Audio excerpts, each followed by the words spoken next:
The market square of Flaxborough had prepared for a modest unveiling, the sort that typically involved lukewarm cordial, two brass players from the Methodist band, and Mrs. Goffin from the Ladies' Guild reciting a speech that sounded suspiciously recycled from last year's Tulip Festival. But that Friday morning, as the velvet cloth was tugged free from the wooden easel propped in front of the new municipal building, a collective gasp broke across the crowd like a sudden change in weather. The portrait was missing. In its place was an empty gilt frame suspended absurdly in front of the sandstone facade like a theatrical prop without the play. A small brass plate affixed to the bottom still bore the name Councillor. Hubert Cattermole, J.P. Mayor Audley, who had rehearsed his speech several times in the mirror with particular attention to the word visionary, blinked in disbelief. Behind him, the artist, a local man named Felix Billows, stared at the frame as if hoping the canvas might return on its own accord. "Where's the bloody painting?" someone whispered loudly enough to be mistaken for a question. By the time the first flashbulbs went off, thanks to a junior reporter from the Flaxborough Citizen, the ceremony had disintegrated into what could only be described as a dignified melee. Councillor Cattermole's widow, who had been promised the unveiling would be a tasteful tribute, walked straight to her car without a word, her gloved hand trembling on the door handle. And with that, the town had its scandal. Someone said he never finished it. Just painted the frame and hoped nobody'd notice. Well, my Morris says the whole council's in on it.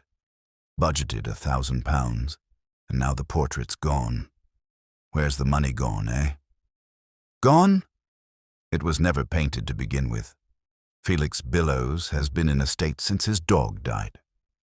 My sister saw a man climbing out of the gallery window 2 nights ago, said he had a canvas under his arm. They should check the cricket club. They always type about with secrets. The town had always preferred its mysteries wrapped in scandal rather than sorrow. Inspector Purbright, standing just off the edge of the square in a light drizzle, watched the remnants of the ceremony disperse. He made no move to question anyone yet. The air was still charged with the self-righteous energy of confusion. His gaze slid, almost lazily, to the empty easel. While most eyes were drawn to the frame, he noted the peculiar brass plate affixed slightly askew. Its screws had been tightened hastily, scratched into place rather than aligned. And at the base of the easel, just visible against the corbels, was a small square of folded tissue paper, curiously crisp for a morning with mist. He made no move to pick it up. Sergeant Love appeared at his side, cheeks flushed from navigating the retreating crowd. Odd, isn't it, sir? A vanished painting. Suppose someone took a fancy to Councillor Cattermole's jowls. Purbright smiled faintly. A thief with peculiar taste, or a town with too many secrets. He stepped closer to the frame, pretending to admire its craftsmanship. We may be dealing with something subtler than larceny, Love. Subtler, sir. Consider the timing. A public unveiling. The crowd assembled. Then, nothing. His voice lowered slightly. Why would someone stage the absence of a painting? Love furrowed his brow. You mean it wasn't stolen? I didn't say that. Purbright's eyes were still on the easel. I'm simply wondering who benefits from an empty frame. Before the sergeant could reply, a loud, wet splat echoed behind them. The younger Mortimer boy, aged perhaps 7, had stepped in something unfortunate left by the mayor's golden retriever. The dog had been part of the planned symbolism, new building, loyal service, etc., but had so far only contributed to the mess. Not the grandest start to civic pride, Love muttered, nudging the boy gently toward his mother. Indeed, Purbright said. Still, it gives us a clue. To the painting, sir. To the mood. No one wants a tribute they can't see. Yet someone clearly wanted us not to see this one. At that moment, a shout came from the town hall steps. It was Mrs. Peebles, head of the Cultural Arts Committee, waving a folded piece of paper. It's a letter, she called, breathless and visibly thrilled at being part of something. Purbright took the paper, unfolding it with care. The handwriting was blocky and uneven. The face was never his to claim. Let him be remembered as he was, not as he pretended. Love read over his shoulder. A bit dramatic, isn't it? Quite, Purbright said. But sometimes the truth wears melodrama like a borrowed coat. He looked back at the frame. I suspect this case won't be about paint and canvas, Sergeant. It'll be about memory. But, sir, if the portrait really was painted, where could it have gone? Purbright turned slightly. That, love, is what we shall ask, Mr. Felix Billows, provided he hasn't vanished too. A new disturbance broke out by the gallery doors. Mrs. Goffin had gone in to check on the wine glasses and emerged declaring that the inner studio had been rifled. A studio rifled, a portrait missing, and a letter condemning the man it's meant to honor, Purbright said softly. It appears Councillor Catamole has left behind more than a public service record. Love looked puzzled. You think someone's got a grudge? Perhaps several people, said Purbright. A sudden gust of wind lifted the velvet cloth that had once covered the frame. It fluttered, twisting awkwardly in the air before snagging on the brass plaque. Purbright's eyes narrowed. There's something odd about that plaque, he murmured. It's new, yet scratched. And why fix it in haste, unless the name beneath it was meant to be changed? Love blinked. You mean it might have had someone else's name? Purbright didn't answer directly. He stepped away from the crowd and lit his pipe, eyes steady on the frame. Let's visit Mr. Billows before the story changes again. And just as he turned, a thin, reedy man in a blue smock bolted out of the side alley behind the gallery, arms clutching something wrapped in brown paper. Oi! Love shouted, giving chase instinctively. But by the time he reached the corner, the man and whatever he carried was gone. Love came puffing back up the pavement, red-faced and empty-handed. Gone, sir. Took the alley by the haberdashers. Fast, that one. Surprising for a painter, Purbright gave a small nod, as if the escape itself had been part of a test. Did you see what he carried? It looked like a parcel, sir. Flat. Maybe the painting. Or something made to look like it, said Purbright. In any case, we'll need to speak to Mr. Billows at once. Let's hope he hasn't disappeared along with his work. They set off at a brisk pace toward the far end of Dandridge Street, where Felix Billows lived in a modest converted mill cottage, flanked by creeping ivy and perpetually lopsided blinds. The artist was something of a local fixture, known less for his brushwork and more for his peculiar habit of painting by lamplight at night, curtains drawn, the scratch of jazz on vinyl audible through cracked windows. As they arrived at the garden gate, Love slowed. Do we knock? Purbright answered by lifting the latch and pushing the gate open. It gave a protesting groan that seemed to echo too long in the still air. The door, slightly ajar, revealed no light inside. Purbright raised his hand and knocked anyway. No answer. They stepped inside, the air smelling faintly of turpentine and old toast. The room was a clutter of canvases, most unfinished, some absurd. A portrait of a policeman, possibly inspired by Sergeant Love, had a nose that bent at an impossible angle. In the corner stood a tall easel, the canvas on it turned deliberately toward the wall. Purbright moved to it slowly, brushing past a precarious stack of sketch-books. He turned the canvas around. It was empty. Love looked about. Odd, isn't it? No sign of him. No painting, but someone left in a hurry. Indeed. Look here. Purbright pointed to the floor beneath the easel, where a faint outline of rectangular dust suggested something had recently been removed. The canvas stood here until very recently. And the one he carried? Most likely the same. But if that was the original portrait, why flee with it now, after it's already caused a public scene? Love frowned. "Do you think he stole his own work, sir?" Purbright didn't answer immediately. Instead, he stooped and picked something off the floor near the window. It was a scrap of paper, torn and slightly smeared with oil paint.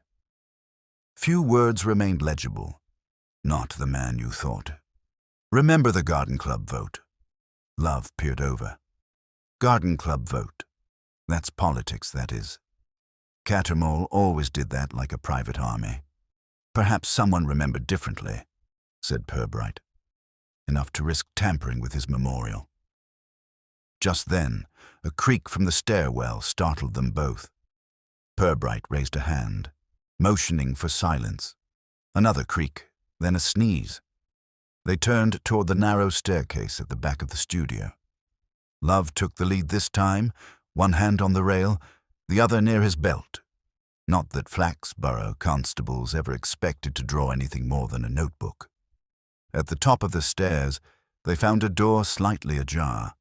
Inside sat Felix Billows, barefoot and blinking in the dim light of a small reading lamp, a half-eaten sandwich on a saucer beside him. "You didn't run," Love said, startled. Billows shrugged, scratching his beard. "Didn't have to. That wasn't me out of the alley." Purbright stepped forward. "Mr. Billows, your portrait of Councillor Cattermole is missing." "Don't I know it?" the painter muttered. "Been missing since Wednesday." "Stolen?" "No, I gave it to her. Billows looked cagey. "A lady. Said she needed to see it. Said it wasn't right, what was happening." "And you believed her?" "She made a good case. Said I'd regret it if it was shown. Said she knew something about the councillor no one else did." He looked up. "She cried, Inspector. I don't trust many, but she cried." "Who was she?" A pause. Then, "Agnes Daintree." Love's eyebrows rose. "Cattermole's secretary?" "Used to be," said Billows. "Until last spring." Purbright's tone was neutral. "And why did she leave?" "She didn't say. But she brought me tea once while I worked. Knew how to talk about brushwork. Not many do." His voice dropped. "She knew the man behind the plaque better than the rest of us. That's what she said." Purbright turned. "Love, we'll need to visit Miss Daintree. Where shall I say we're from?" "Let's not say anything just yet. People tend to speak more when they think you're only half interested." Love hesitated. "What about the letter? The one from the unveiling?" Purbright's eyes darkened slightly. "Let's see if her handwriting matches, shall we?" They stepped out into the dusk. Streetlights were just flickering on. Down the road, a delivery van rattled past the bakery, scattering a few pigeons. Flaxborough looked as ordinary as ever, but the undercurrent had changed. Purbright stood a moment at the garden gate, watching a cat slink under the neighbor's fence. "A man remembered as something he wasn't," he murmured. "A secretary who knew too much, and a painter caught in the middle." Love adjusted his notebook. "You think she'll talk, sir?" "They always do." "The trick," said Purbright, "is knowing when they've stopped telling the truth." They made their way toward Bell Street, where Agnes Daintree was known to lodge in a brick terrace near the old post office. As they turned the corner, they spotted her, on the other side of the street, in a grey coat and headscarf, fumbling with a key at her front door. "Miss Daintree," Love called. She turned, startled. The key slipped from her hand and clattered to the steps. Purbright picked it up and handed it to her. "You remember me, I hope," he said gently. She nodded, eyes wary. "We'd like to ask you a few questions." "About Councillor Cattermole." She looked away. "I don't know anything." "Odd," Purbright said, "because Mr. Billows claims you cried when you saw his portrait." There was a long pause. Then she said quietly, "That wasn't a portrait. It was a lie on canvas." Purbright tilted his head. "Then you'll want to help us find the truth." She hesitated. "I'll put the kettle on," she said at last. The kettle hissed and steamed as Agnes Daintree moved about her narrow kitchen with a precision that suggested nerves rather than habit. The curtains were half-drawn, and through the thin fabric, streetlights cast pale stripes across the worn linoleum. She set 3 mismatched mugs on the table, along with a tin of slightly stale digestives. Sergeant Love tried to lighten the atmosphere. "Thank you, Miss Daintree. We've had worse." Agnes didn't smile. Her fingers trembled slightly as she poured the tea. "I suppose you'll want to know about the painting."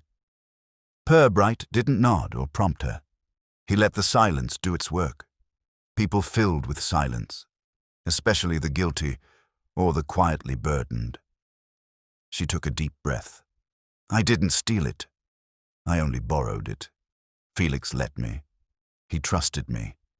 "What did you hope to do with it?" Purbright asked. Agnes wrapped her hands around her cup. "Stop them. Stop the council, the ceremony, the whole parade of lies. Hubert Cattermole wasn't the man they thought he was."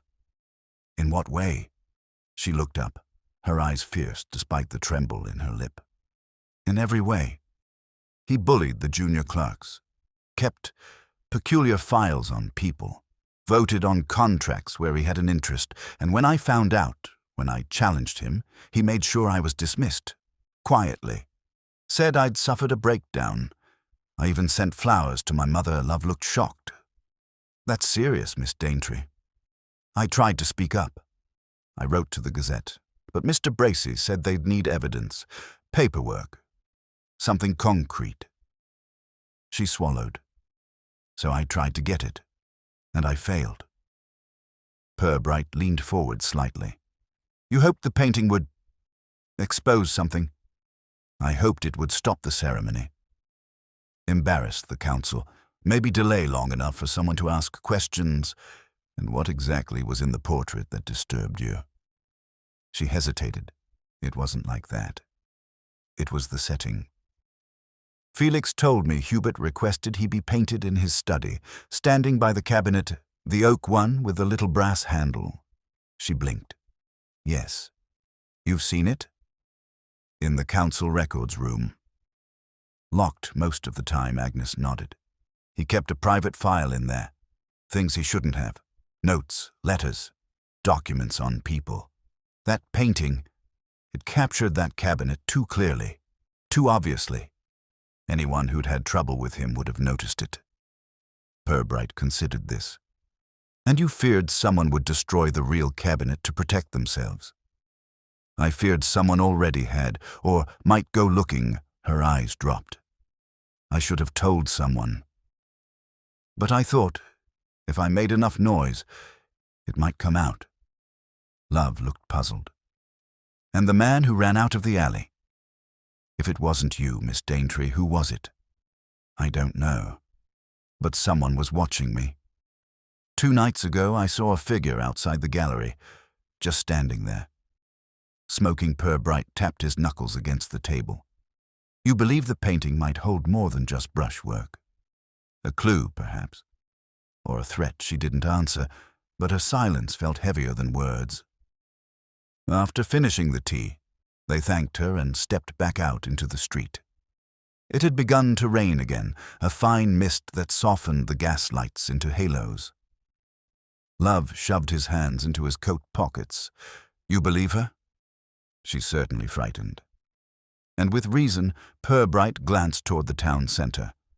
"We'll need to see that cabinet tomorrow. Officially, she said it was locked." Purbright gave a dry smile. Council cabinets tend to unlock when asked nicely by a man in a trilby and a frown. They'd nearly reached the station when a small, hunched figure darted across the street just ahead.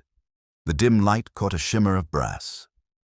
Love gave chase again, less optimistically this time, but the figure vanished behind the fishmongers as quickly as it had appeared. When he returned, he was holding something. Found it where he dropped it. Must have panicked. It was a postcard. Faded along the edges, the kind sold in local tourist shops with watercolor prints of Flaxborough's more picturesque buildings. This one showed the old church, St. Olave's. On the back, in tight blue ink, someone had scrawled, he kept 2 copies. One for them, one for himself. Look beneath the baptismal ledger. Love looked puzzled. Another clue? Purbright tucked the card into his coat. Another direction. Do you think it's genuine? I think someone wants us looking in very particular places. Love frowned. Misdirection? Or a trail of guilt too tangled to keep hidden? Purbright paused. Tomorrow morning we'll visit the church. Love scratched his head. For files. For sins, Purbright murmured. Sometimes the two overlap. As they walked, the town seemed to press in with its secrets. Curtains twitched, light glinted on wet cobbles. Somewhere, a dog barked twice and then stopped. Whatever game had begun with the missing portrait was far from over, and now it was starting to feel like the picture might not be the only thing that had disappeared. The bells of St. Olave's tolled 8 as Purbright and Love approached the church the next morning. A cool wind stirred the yew branches lining the path, and the heavy oak door creaked open under Purbright's push. Inside, the air was cool and vaguely lemon-scented, as if the cleaner had passed through hastily with a cloth and conscience. They were met by Reverend Simcox, a lank man with stooped shoulders and an expression suggesting equal parts meekness and suspicion. Inspector, Sergeant, I gather this isn't a pastoral visit. Purbright offered a faint smile. Not unless sins have been recently filed under ACE in your archives, Reverend. Simcox made a dry noise that could have been a chuckle or a cough. What are you looking for? A ledger, Purbright replied. The one beneath which someone, presumably with dramatic flair, has chosen to hide a duplicate file. Duplicate file? It concerns Councillor Cattermole. Possibly relating to church dealings. May we? Simcox led them down the side aisle to a vestry that smelt of wax polish and old sermons. He pulled open a drawer in the walnut cabinet and lifted out a large, leather-bound register. There's only one baptismal ledger, he said, placing it carefully on the table. Entries go back to 1873. I'd be surprised if Cattermole made it here. Purbright turned the book toward him. We're not looking inside. Love blinked. We're not? No. Purbright ran his fingers under the heavy tome. There was resistance. He gently lifted the ledger. Underneath, flat against the wood, was a manila envelope, slightly creased and unmarked. Simcox blinked in surprise. Good Lord. Purbright opened the envelope. Inside were 4 folded sheets, typed, and 1 photograph. He laid them out in silence. The photograph was old, black and white, of a garden party at the rear of the town hall. Councillor Cattermole stood at the center, smiling, arm linked with a woman who had been hastily inked out. Only her gloved hand remained visible on his sleeve. Love tilted his head. Why block her out? Purbright studied the background. More importantly, why keep this hidden in a church? He scanned the pages. Letters. From Edith Lomley, addressed to Cattermole. Allusions to votes, promises, meetings away from the others. One mentions the garden club. Another mentions Felix Billows. Billows. Purbright tapped the paper. A line here. He knows. I think Felix has seen something. This was dated 2 weeks before she disappeared. Simcox stiffened. You mean that young librarian? Vanished after that awful summer fete years ago? She resigned her post, Purbright corrected gently. But yes, same woman. No trace found. Love's eyes widened. Are you saying Cattermole knew what happened to her? I'm saying he was the last known person to correspond with her. And these letters were hidden with considerable care. Reverend Simcox cleared his throat. I believe I'll return to the nave. Too many secrets in one morning gives me indigestion. Once he was gone, Love leaned closer. So, what do we do with this? First, we confirm the letter's authenticity.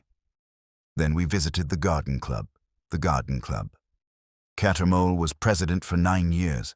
If something happened, it would have been noticed, eventually.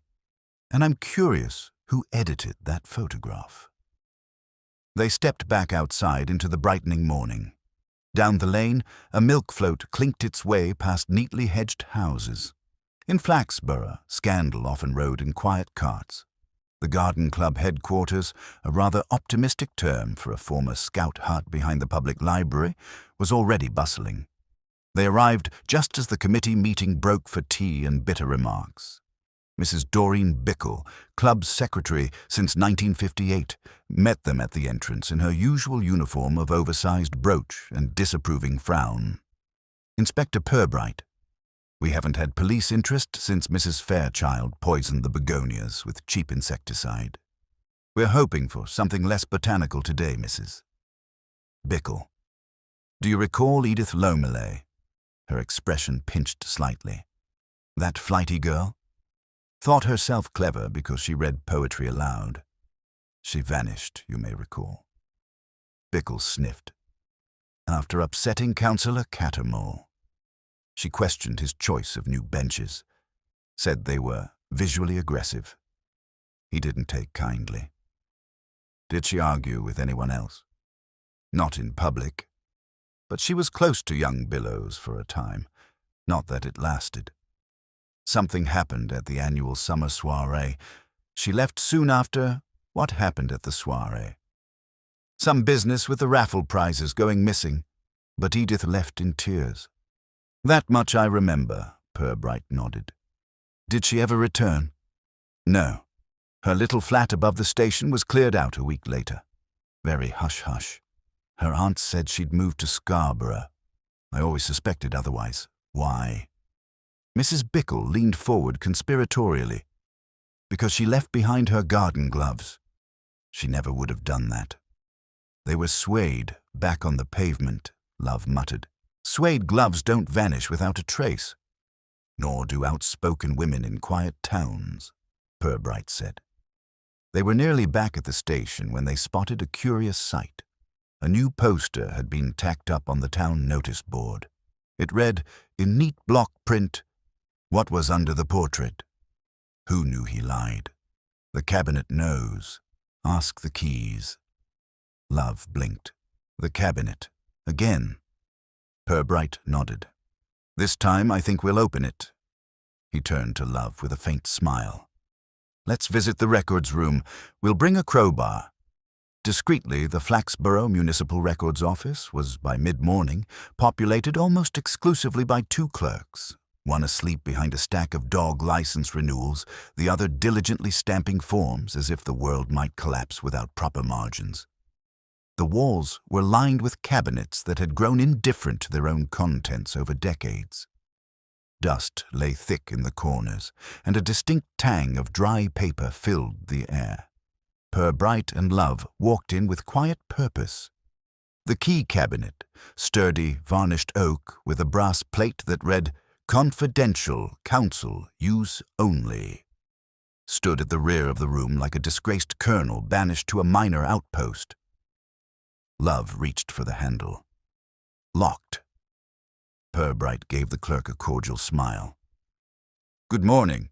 Would you happen to have the key for that cabinet? The clerk, a thin man with a comb-over shaped like strategic surrender, looked up from his stamps. Oh, no one's opened that one in years. Mr. Cattermole had the key, and after he passed, it wasn't... Well, no one's quite sure where it went. I see. Purbright examined the small brass lock, then withdrew a thin metal tool from his inner coat pocket. Fortunately, we've brought a backup. He worked the lock gently, without haste. A faint click. The door swung open. Inside were 3 rows of file folders, most labeled in Cattermole's precise block handwriting. Drainage, Greenfield, bylaw. Infringements 1961 to 1972. Rates, anonymous petitions. Purbright scanned quickly, pulling one marked Personal, Confidential from the bottom drawer.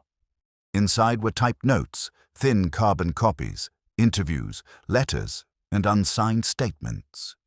Each bore a small red tick in the top corner, a detail Purbright noted silently. He read a paragraph aloud. Re. Edith Lomeley. Recommendation: monitor further library acquisitions. The subject has shown interest in council correspondence volumes.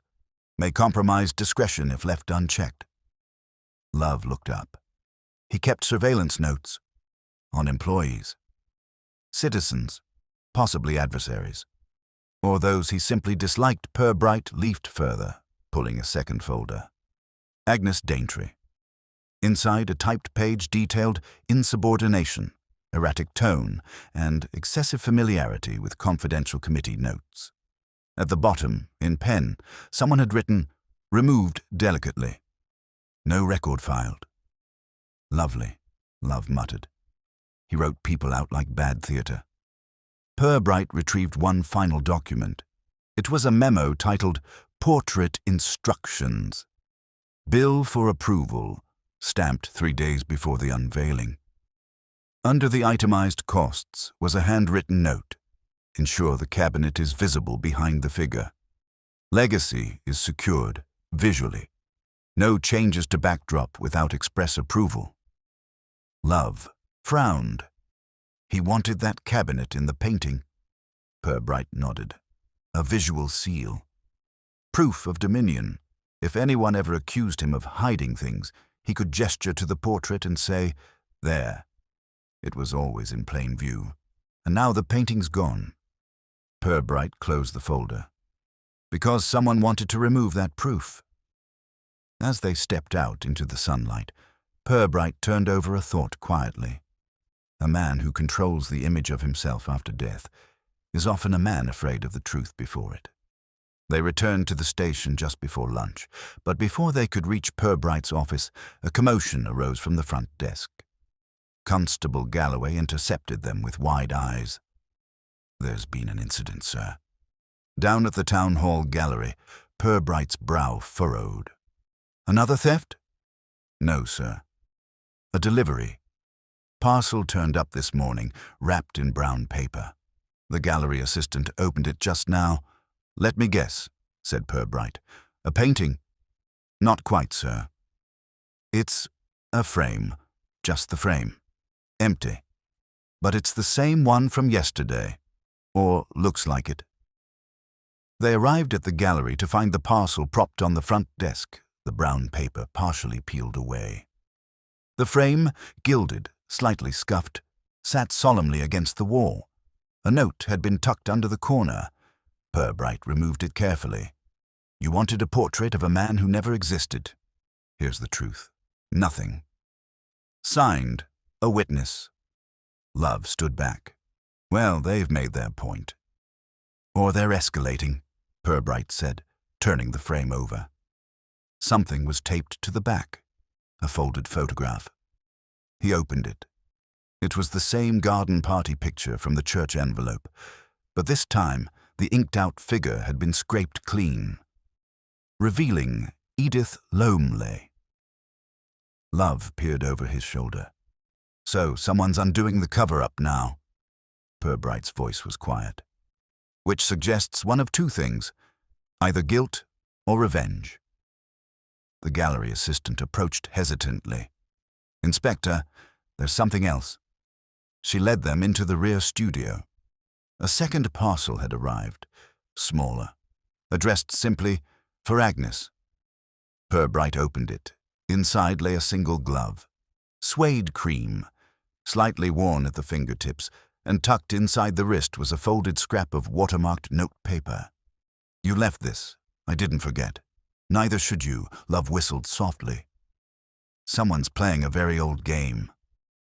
Purbright stood still for a moment. Then, "We need to speak to Felix Billows again." "Do you think he sent this?" Purbright's eyes narrowed. "I think someone wants us to think that, and I think Mr. Billows may be the only one left who knows whether the portrait was ever truly finished." They found Felix Billows behind the old greenhouse, behind the allotments, where he occasionally gave free sketching lessons to children who never turned up. He was hunched over a folding stool, sketch pad in hand, drawing something abstract in shades of grey and violet that might have been a building or a memory.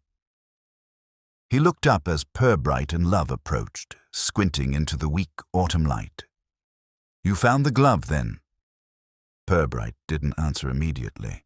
He studied Billows's face, noting the shadows beneath the eyes, the fingers smudged with charcoal. "It came with a note."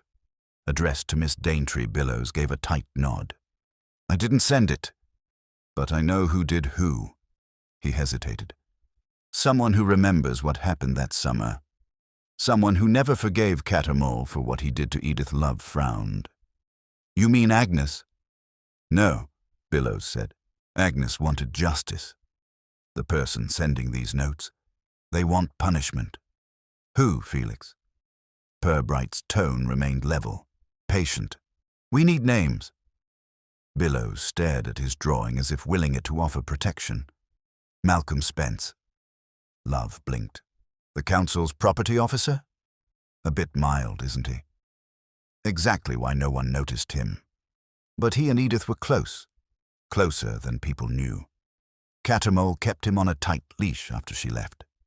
Malcolm never said anything, but you could see it. The loyalty drained out of him. "Has he spoken to you?" Billows shook his head. "Just left things. A photo in my letterbox last month. No note. Then the glove, a few days ago, with a scrap of one of Edith's poems. And yesterday—" He glanced toward a battered rucksack at his feet and slowly unzipped it. He handed Purbright a canvas. Not a painting, but a rough study sketch. Cattermole's portrait, but with strange, deliberate distortions. His eyes had been darkened, the cabinet behind him painted over with layers of red ink. On the desk beside him, barely visible, lay a single glove, drawn with painstaking precision. "It's not the original," Billows said, "but it's the one I started after it was taken." "I couldn't stop myself." Purbright handed it back. "You think Malcolm has the real one?" "I don't know." But he knew about the cabinet and about the photograph. Edith told him everything, I think. And when she disappeared, something in him broke. Purbright stood silent for a moment. "Where does he live?" Billows hesitated. "Top flat above the Barbers on Halberton Lane, but he's hardly ever in. Works late. Keep odd hours." Purbright nodded to Love. "We'll go now. If he's not in, we'll wait." As they walked through the narrow streets, the clouds thickened. The barber shop beneath Spence's flat was closed, the striped pole stilled in the wind. A bell tinkled as they entered the side entrance and climbed the worn staircase. The top landing smelled faintly of damp and aftershave. Love knocked. No reply. He was about to knock again when a voice behind them said, "Looking for me?" Malcolm Spence stood on the stairs below, holding a folded umbrella and a brown paper parcel. He looked older than his 40-odd years, thin, pale, and dressed in layers, as if expecting a long walk or a longer winter. Purbright gave him a gentle nod. "Mr. Spence, might we have a word?" Spence regarded them with something between resignation and curiosity. "You're here about the painting." "We are?" He nodded toward the flat. "Come in, you'll want to see it." The flat was Spartan. Books, not much furniture, and a faint smell of ink. On the wall opposite the fireplace hung the original portrait of Councillor Cattermole, or rather, what remained of it. The figure was intact. Cattermole, smug in his civic robes, posed beside the cabinet. But someone had carefully, almost surgically, removed a section of the canvas behind him. The area that once showed the cabinet door was now an empty patch of stretched linen. Purbright stared. "You cut it out." Spence closed the door and nodded. "Because that cabinet was never empty, and he never intended it to be. You had the painting from the start. I took it the night before the unveiling. Swapped it for the empty frame and locked the gallery myself. I still had the spare key from years ago, back when I was the property liaison, and you sent the glove?" Spence's voice was tight. It was hers. Edith's. I found it in his drawer when I went to return his office keys, along with her letters. He kept everything. He wanted to be remembered as a builder of the town, but he was a collector of leverage. Love looked at the painting again. So you cut out the cabinet. To keep what mattered, hidden. Purbright turned. And where is that piece now? Spence hesitated, then moved to the sideboard. He unlocked a narrow drawer and removed a folded cloth. Inside was the missing patch of canvas, still bearing part of the cabinet, specifically the carved brass handle, painted with fine precision. Just below it was a painted object Purbright hadn't expected. A white envelope, tucked into the crack of the cabinet door. Was it real? Love asked. Spence nodded. It was still there. I found it. The letter Edith wrote the day she resigned. She gave it to Cattermole, thinking he'd do the right thing. Instead, he locked it away. Purbright held out a hand. May I? Spence placed the envelope into his palm. It was sealed, addressed in Edith's hand, to the Flaxborough Council. To be read if I disappear. Purbright's expression was unreadable. Did you read it? I did, Spence said, but it's not for me to say what comes next.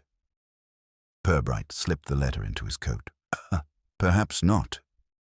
But the town deserves to know outside the rain had begun. Love looked at Purbright as they descended the stairs. Will we tell them everything? Purbright's voice was quiet. We'll tell them the truth. But only just enough of it. Inspector Purbright sat at his desk, fingers steepled, the envelope still, sealed between them. The flap bore a slight discoloration where it had once been dampened, perhaps by a nervous tongue or a tear. Love stood nearby, hands behind his back, trying not to ask the obvious. They had returned from Spence's flat without fanfare. No sirens, no statements, just the weight of a letter and a portrait that had been deliberately unmade. Purbright finally spoke. Do you believe a person vanishes all at once, Love? Or in pieces? Love blinked. Sir, Edith Lomley. She wasn't kidnapped, not officially missing, just gone. A glove left behind, a post unopened. No scene, no witness. As though she unraveled quietly, Love frowned. You think Cattermole made that happen? Purbright tapped the envelope. He didn't need to make her disappear. He only needed the world to stop looking. The envelope opened easily. Inside was a single page, folded twice. Purbright read aloud. To whom it may concern. I resign my post with the council library, effective immediately. I do so not for reasons of health, as will no doubt be claimed, but because I uncovered and objected to a pattern of manipulation and quiet coercion by Councillor Cattermole. He retains personal files on members of the public, including letters of private distress, notes from confidential meetings, and copies of records he should not possess. These are not for civic use, they are insurance. I leave because I no longer feel safe. Yours sincerely, Edith Lomley. Love said nothing at first, then, well, that's fairly clear, isn't it? It is, Purbright agreed, but clarity doesn't always invite resolution. This was hidden, filed away behind a visual tribute. If the portrait had remained, this letter would never have surfaced. Love sat down slowly. So now what? We make decisions, said Purbright, carefully. The phone rang. He lifted the receiver. Yes, I see. Very good. He replaced it with a click. That was the mayor's office. They're holding an emergency council session at 5. The public unveiling will not be rescheduled, but there will be a statement. Love raised an eyebrow. From you? No, from the Cultural Affairs Committee, which means Mrs. Peebles. You think she'll tell the truth? Purbright gave a dry smile. She'll tell you a version of it that tastes safe. They left the station again just after 3, walking down toward the town hall. The air was heavy with anticipation, residents leaning in doorways, Curtains parted just enough to let gossip in and dignity out. Someone had chalked "Where is Edith?" on the library steps. It had been partly scrubbed out, as if the town couldn't quite decide whether to remember or forget. The council chamber was half full when they arrived. Local reporters sat at the back. Mrs. Peebles stood at the podium, papers shaking slightly in her hand. She was not a woman used to public improvisation. "We regret," she began, "that the portrait of the late Councillor Cattermole is presently under restoration. In light of recent discoveries and sentiments expressed by former colleagues, the Cultural Affairs Committee will be revisiting how best to honor his civic contributions in future." A murmur ran through the room. Mrs. Peebles blinked twice and continued, "It has come to our attention that some records maintained by Councillor Cattermole were of a private nature and may have caused distress. These matters are now in the capable hands of Inspector Purbright and the relevant authorities." She looked over at Purbright briefly, her eyes pleading for a kind of rescue he had no intention of offering. The statement ended without applause. Back on the pavement, Love exhaled. "That's the clean version." "Yes," Purbright said, "but people remember what you don't say too." They had only taken a few steps when they heard a woman's voice behind them. "Inspector." Agnes Daintree stood near the lamp-post, wearing a long grey coat and holding a paper in her hand. Her expression was unreadable. "I thought you should have this," she said. "It's from Edith. It arrived 2 days after she left. I kept it because I didn't want it to be all there was." Purbright took the envelope gently. Inside was a short note. "Agnes, don't let him use the silence. You know what the cabinet held. Speak if they ask. Love always." Agnes looked down. "She trusted me. I just kept it in a drawer." "You preserved it," Purbright said. "That's more than most." Love glanced toward the town square. "What happens now?" "We release the report. We let the council decide if they want to keep the plaque or replace it with something quieter." "Like what?" "An empty frame," said Purbright. "Might be more accurate." That night, someone, likely Spence, though no one would say for sure, left the restored painting on the town hall steps. But this time, the cabinet in the background was blank, repainted in flat grey. No brass handle, no hidden envelope, just a man in robes, smiling at nothing. The morning after the council's subdued announcement, Flaxborough woke with the kind of brittle silence that follows a collective embarrassment. The gossip had not ceased. If anything, it had found new targets, but there was now a sense that a threshold had been crossed. People spoke more quietly in the bakery queue. The postmaster avoided eye contact. Even Mrs. Goffin, who had never met a scandal she couldn't embroider, had begun prefacing her comments with, "Of course, one must be delicate." At the police station, Purbright reviewed the typed summary of findings that he and Love had drafted the night before. It was a tidy document, carefully worded, stripped of speculation. There was no direct accusation of criminality, only the revelation of Cattermole's private records and the implications thereof. It stated that Edith Lomley had written a resignation letter that had been hidden, that she had feared retaliation. The painting had played an instrumental role in prompting its discovery. Nothing more. Love entered with a copy of the Flaxborough Citizen under his arm. "The front page has gone soft," he said, setting it down. The headline read, "A Portrait Reconsidered. Council Reflects on Legacy." Purbright raised an eyebrow. "Reflects? That's generous.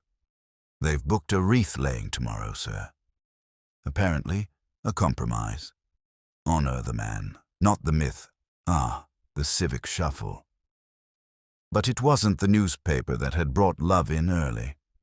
"Miss Daintree's come back. She wants to speak to you. Said it couldn't wait." Agnes was ushered into Purbright's office. She looked less brittle than before, but not entirely steady. In her hand was a small parcel wrapped in waxed paper. "I found this in the back of the wardrobe," she said without sitting. "It's not from Edith. It's mine." "But it matters." Purbright took the parcel and unwrapped it. Inside was a slim, cloth-bound notebook. "She gave it to me," Agnes explained, "weeks before she left. Said it was just in case. I never opened it. I didn't want to see what she was afraid of." Purbright flipped through the pages. Most were filled with Edith's handwriting, neat, looping, deliberate. The contents were observations, names, times, meetings behind closed doors. Not accusations, but something more dangerous. Context. "She documented her suspicions," Purbright said, "without knowing what she'd do with them." Agnes nodded. She thought if anything happened to her, the book might explain it. But she also said she didn't want it to cause trouble. That's why she asked me not to give it to anyone unless I felt it was right. "Why now?" Agnes didn't look away. "Because now it won't disappear." Purbright closed the book gently. "Thank you. This helps clarify things. We'll archive it properly." As Agnes left, Love returned, holding a pale blue envelope. "Came in the morning post, sir." Addressed to you. Purbright opened it. The handwriting was unfamiliar. "Inspector, not all crimes leave fingerprints. Some leave legacies instead. You've done your job. Now, let us bury the rest. A friend of Edith." Love peered over. "Spence again?" "Likely," Purbright murmured, "though I'm beginning to think there are more friends of Edith than we assumed." That afternoon, the town square filled once more, this time without bunting or applause. The portrait, restored but altered, was propped on a stand draped with black cloth. No speeches were made. A few quiet remarks. Mrs. Peebles dabbed at her eyes. The mayor laid a single wreath of white lilies and moved away without posing for photographs. What caught Purbright's eye wasn't the ceremony, but the people watching from the edges. Faces normally, absent from public rituals. Malcolm Spence stood by the statue of the Boer War soldier, hands in his coat pockets. Agnes, near the florists, held a small bunch of violets. Even Felix Billows, who loathed daylight gatherings, had appeared, leaning against the gallery wall with his arms folded and a paint stain on his collar. When the crowd began to disperse, Purbright joined them. He approached Spence first. "You won't be charged," he said calmly. "There's no evidence of theft, only a desire to protect something you thought had been forgotten." Spence gave a short nod. "Thank you. But if you ever send anonymous letters again, make sure the grammar is consistent." That earned the faintest twitch of a smile. Next, he approached Billows. "Are you painting again?" "Started a new one last night. Not a portrait, though. Just shadows. Easier to paint than people. They're harder to lie to," Purbright agreed. He turned to Agnes last. She looked down at the violets. "It's strange," she said. They were her favorite. "I don't know why I brought them. You remember what mattered," he said gently. That evening, back at the station, Purbright opened the notebook once more. Among the pages, between a note about council voting records and a passing remark about Felix's dog, Edith had written a short line in pencil. "They'll make a statue of him someday. But the cracks will show. They always do." Purbright closed the cover and placed the book in a new envelope marked "To be sealed. Lonely Archive." He handed it to Love. "Put it in the evidence safe." "We'll mark it as complete. You think it is?" Love asked. Purbright looked out the window at the last of the day's light. "Complete enough." Flaxborough doesn't thrive on resolution. It survives on routine. Outside, someone began sweeping the square. The town's secrets, briefly exposed, were already settling back into the cobblestones. The next morning, just as Flaxborough began to fold itself neatly back into the comfort of routine, a fresh tremor ran through the civic calm. It began, as these things often did, with a misdelivered envelope. Mrs. Frobisher, who ran the dry goods counter at Hoskins' Grocers and was known for redirecting both gossip and post with alarming precision, had opened it without a second thought. The letter inside wasn't addressed to her. It was addressed to the office of the Mayor Flaxborough Borough Council. But her hands, moving on autopilot as she peeled back the seal, revealed a photograph and a single handwritten line. By the time she realized the mistake, she had already seen what she shouldn't have. It was a photograph of the original portrait, before the cabinet had been cut out, before the repainting. But unlike the version presented publicly, this one showed a peculiar detail beneath the edge of Catamole's desk. A scrap of white, just visible, protruding from the drawer. Enlarged slightly, it revealed itself to be the corner of a document, labeled in faded pencil. Lonely, personal. That was enough for Mrs. Frobisher to clutch the letter to her chest and march, with surprising haste for someone of her bunioned gait, straight to the police station. Love received her, calmed her with tea, and ushered her into Purbright's office without delay. "I didn't read it on purpose," she insisted, setting the envelope down as though it might ignite. "But once it was open, well, one sees things. And it wasn't meant for me, obviously." Purbright examined the contents without a word. The photo was printed on textured paper, as if from an old negative. The note accompanying it read, "Even in canvas, the truth resists cover-up. This is what was painted. This is what he wanted to remember." It was unsigned, but the tone was too polished, too composed to be impulsive. Purbright suspected Malcolm Spence again, but this time something felt less like penance and more like provocation. Love leaned forward. "Someone wants this stirred up again." "Or not to let it settle," Purbright murmured. "What now? Shall we speak with Spence again?" "Eventually. But first, I want to see who's trying to keep this painting alive." The photograph bore a faint watermark. Heppel and Vine Photography. The studio had closed 3 years prior, but the negatives had been sold to a private collector, a local printer named Dudley Latch, who had a fondness for preserving civic heritage, which in his case mostly meant reprinting postcards of long-demolished gasworks and mistakenly labeling them as Georgian fountains.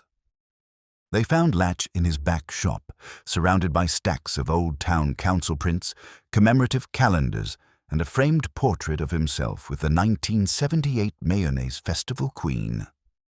"Council portraits?" he said, rubbing at his spectacles. "I've got a few. What's the year?" Purbright held out the photograph. "Not the year, mister." Latch. This exact print. Latch squinted, then pursed his lips. Yes, I remember this one. Spence brought it in last week. Said he wanted a copy made for private reflection. I made 2. Gave him 1, kept the other for the file. Hadn't even posted the invoice yet. Did he ask for it to be sent to the mayor's office? No, just the 1 copy for him. Said nothing about distribution. Purbright gave a thin smile. Then someone else had access. May I see the invoice? Latch rummaged through a file drawer and pulled out a carbon slip. The signature at the bottom wasn't Spence's. It was neatly written in the same hand that had sent the note from a friend of Edith. Purbright studied it closely. The loops in the G and Y were distinctive. This is not Spence, he said softly. This is a mimic. Someone using his name forgery, Love asked. Not for money. For effect, they returned to the station and pulled out every note received over the last week. Purbright laid them side by side. The block letters from the unveiling. The handwritten card was sent to Agnes. The note from the blue envelope. I want this to be compared by a handwriting analyst, he said, not just for confirmation, but for intent. The strokes tell us more than the content. Should we bring Spence in? In time, Purbright said, but not before the next move. He was right to wait. That afternoon, a third package arrived. This one placed quietly in the front vestibule of the town library, addressed simply to the people of Flaxborough. Inside was a booklet, printed on heavy paper. Its cover read, "A catalogue of the unseen, correspondence, paintings, and the forgotten legacy of Edith Lomillet." Love read over Purbright's shoulder. "Who's doing this?" "A campaigner," Purbright said, "not for justice, but for reshaping the past." Love frowned. "You mean they want to rewrite the story?" "No," Purbright replied. "They want to expose it, and they don't trust us to do it completely. But we've already released the findings." Purbright's gaze was steady. "Facts aren't the same as stories. Whoever's behind this, they're telling theirs now, loudly. And we need to know where it ends before someone else adds a footnote of their own." The library closed early that evening, citing unexpected cataloging issues, though in truth it had less to do with books and more to do with the quiet panic caused by the arrival of the mysterious booklet. Word had spread swiftly across Flaxborough's grapevine, the kind that used bakers, barbers, and brass band rehearsals as nodes. And by dusk there were already mutterings of a pamphlet war, a resurrection of Edith, and revenge in 3 acts. Purbright sat in the reading room of the station, a copy of the catalogue open before him. It was immaculately designed. Heavy cream stock, letter-pressed headings, and carefully curated reproductions of documents that had, until now, been seen only in fragmented whispers. There were scans of Edith's resignation, selections from the private Catamole files, grainy photographs of council minutes, and a 2-page spread on the original portrait, annotated with arrows and captions pointing out the hidden symbols of repression. Each section ended with a line in bold, "She saw it all, and she paid for it." Love entered quietly, holding a second copy. "There's already a dozen of these circulating. One turned up at the fishmonger's, another pinned to the church notice board." Purbright closed the book. "And the sender? No signature, no printer's mark, but Dudley Latch says his press wasn't used. Someone had this run done elsewhere. Professional job, too. Expensive. Which narrows our list of suspects to those with motive, money, and an agenda. Spence?" Purbright shook his head. "He's too raw. This is curated, strategic. Someone trying to shape legacy, not just air grievance." He stood and walked to the map on the wall. His finger traced the route from the town square to the church, the gallery, and the library. "They're triangulating attention," he said, "pulling people toward the memory of Edith, but also toward a version of her story they can control. Which means they're preparing to release something final, like what?" Purbright turned. "The original painting. The real one. The one with the envelope in the cabinet and the expression on Catamole's face before the edits. But Spence cut it, didn't he? We only saw what we were meant to. What if the painting was copied, or if Billows finished another version, one that was never shown?" Love hesitated. "You think he's involved again?" "Not alone. But he might know who it was after 7 when they reached Billows's cottage." Light glowed from behind drawn curtains, and jazz fluttered softly through the gaps. He answered in his paint-stained shirt and slippers, blinking like a man roused from a trance. Purbright held up the catalogue. "Have you seen this?" Billows sighed and stepped aside. "I have now. Someone slipped one under the door this morning. 3rd time they've done it. They." He nodded toward the hearth, where a small stack of unmarked envelopes sat bound with string. "I didn't open them." Not after the first one. Purbright lifted the top copy. Inside were notes, precise, typewritten, with instructions. "You gave her a voice once. Do so again. Restore what you withheld. Let the town see who he truly was. Below that, a list of corrections. Restore the original cabinet shadow. Retain gloves. Adjust your gaze to meet the viewer. The notes were signed only E.L. Archive." Trust. Purbright narrowed his eyes. They're not just telling her story. They're manufacturing a new one. Billows ran a hand through his hair. They came to me last week. A woman, mid-40s, glasses, dark coats, spoke like she'd studied law or theatre, said she was compiling a people's dossier, offered money to repaint the portrait. Not from memory, from instruction. Did you agree? I didn't say yes, Billows muttered, but I didn't say no. She left these suggestions. Love glanced at the instructions. It's staged. They're producing a moment. For the town, for posterity. Purbright looked up sharply. Do you still have the canvas? Billows nodded. It's here. But I didn't paint it, Inspector. Someone else brought it already, said it was a study, asked if I could correct the sentiment. He led them to the back room, where a cloth-draped easel stood beneath a lamp. Purbright pulled the cloth away. The portrait was nearly identical to the one that had been unveiled, except for the eyes. They now looked directly out, level and unflinching, as if addressing an audience that had finally dared to stare back. And beneath the figure, on the table's edge, was a painted paper. Edith's letter, rendered in miniature, her signature legible with a magnifying glass. Love stepped back. It's been weaponized. Purbright nodded. A truth adjusted for maximum consequence. He turned to Billows. When is it meant to be shown? Billows hesitated. They said Sunday. Town Hall vestibule, before the public wreath-laying. They want people to walk past it without expecting it. An ambush of remembrance, Purbright murmured. We'll need to act before then. Love straightened. Shall I have the canvas impounded? Purbright shook his head slowly. Not yet. If we remove it, they'll claim censorship. We need to disrupt the story without silencing it.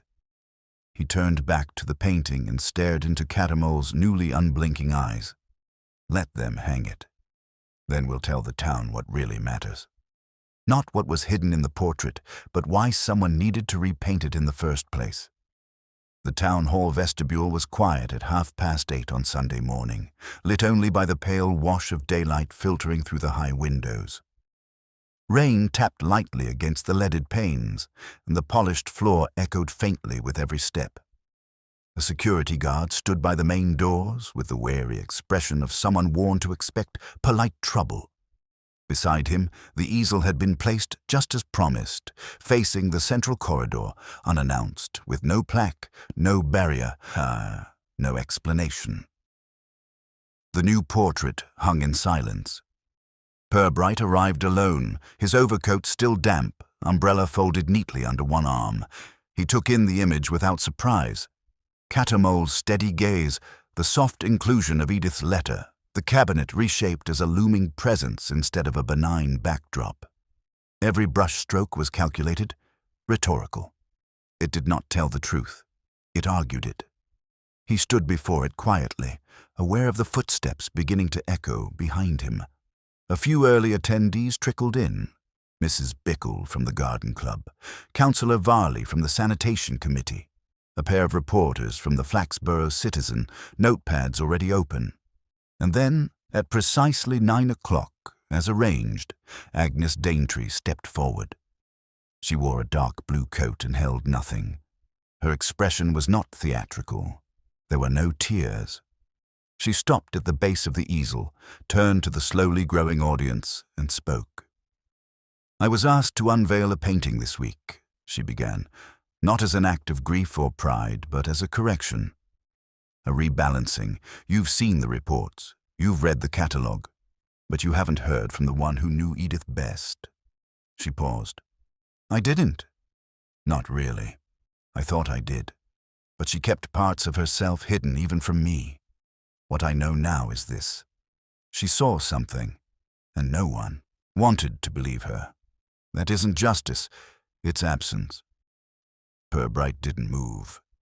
He let her speak. Let the words fall where they would. This portrait, Agnes continued, gesturing toward the canvas, is not the truth. It's a protest.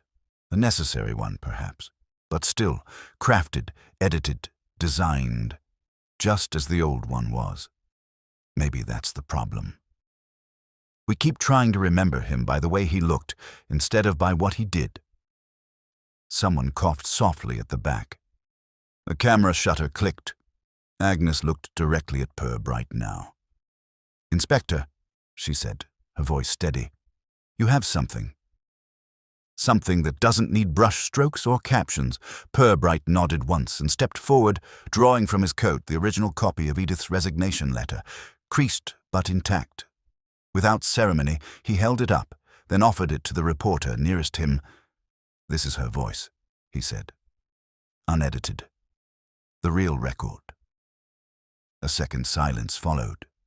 Not awkward, not shocked, just still. Then someone began to clap. It wasn't thunderous nor coordinated, but others joined in, not for the painting, not for Cattermole, for the fact that something had survived.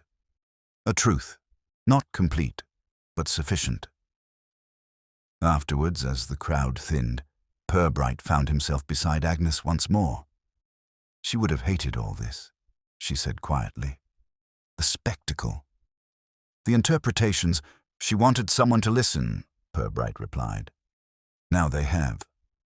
Do you think it's over?" "No," he said, "but it's quieter. And in Flaxborough, that's often the closest we get to closure." She nodded, then hesitated. "Was it wrong to help them hang that painting?" "It was necessary," Purbright said. "The town needed to see the painting to realize it wasn't the whole picture."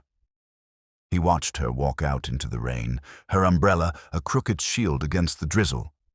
Behind him, the painting remained where it was, unguarded, slowly becoming part of the wall, like so many portraits before it. By evening, the town council issued a statement. The newly revealed portrait would be retained in the archives, available by appointment, but not displayed in the public gallery. A copy of Edith's letter would be added to the civic records. No statue would be commissioned. At the station, Love brought in 2 teacups and placed one gently on Purbright's desk. "Suppose that's the end of the matter," he said. Purbright raised an eyebrow. "Matters like this don't end. They drift. Settle. Then someone finds a photograph in a drawer or an old tape, and the town remembers something it thought it forgot." Love sipped his tea. "Do you think she'd have been satisfied?" Purbright didn't answer immediately. He turned to look out the window, watching the lights flicker on in the square. A cat darted between the benches. Rain pooled along the curb. "She left a letter," he said at last. "Not a headline. That tells me she wasn't after recognition. Just remembrance." The file on his desk bore a new label. Lomelay. Archive. Resolved. He let his fingers rest on it for a moment. Then he slid it into the drawer. The rain fell harder, washing the town clean again.